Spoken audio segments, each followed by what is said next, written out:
స్వీకరించినారు అని మేము నమ్ముతున్నాం తండ్రి. దేవా, మరి నరులను మందుగనక వారిని మంటికి మార్చే దేవుడు, నరులారా తిరిగి నన్ను పిలిచే దేవుడు. ఓ మా ప్రేమగల తండ్రి, మరి ఈ యొక్క సాయంకాలపు గడియల్లో మీ దాసు ద్వారా చెప్పినటువంటి మాటలు దేవా, మరి ఈ దాసుని విషయంలో మీరు కార్యసాధకం చేసినందుకు వందనాలు. మరి చేరొచ్చిన ప్రతి ఒక్కరిని మీరు జ్ఞాపకం చేసుకోండి. ప్రతి ఒక్కరు కూడా మీ పిలుపుకు సిద్ధపడినట్లుగా, మీ పిలుపు కొరకు ఎదురు చూసినట్లుగా, మీరు అక్కడి కొరకే సంసిద్ధమవునట్లుగా మీరే కార్యం జరిగించమని ప్రార్థిస్తున్నాం. ప్రత్యేకంగా తల్లి గారిని కనికరించి శారమ్మ గారిని ధైర్యపరచము, ఆదరించము. యుగాలుండే దేవుని రాజ్యంలో మనం ఉండాలనుకుంటే ఏం కావాలి? మన హృదయము శుద్ధి కావాలి. ఎట్లా శుద్ధి అవుతుంది? గుడికి వెళ్తేనా, పూజలు చేస్తేనా, ప్రార్థనలు చేస్తేనా, మతము పట్టుకుంటేనా? కాదు. ఏ మతము, ఏ పూజలు పునస్కారం ద్వారా మన పాపమును పరిహారం కలగదు.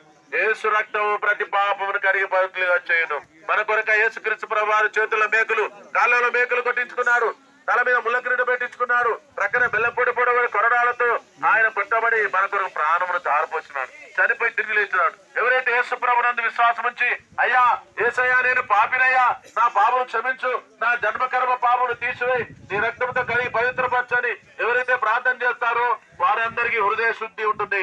యేసు రక్తం ప్రతి పాపమును కడిగి పవిత్రులుగా చేయడం. పవిత్రులైన వారే, పరిశుద్ధులే దేవుని చూస్తారు. పాపంలో ఉండి పాపంలో జీవించి చనిపోతే నరకం అగ్నిగుండం ఉంటుంది. ఆ నరకం తప్పించుకోవడానికి ఈ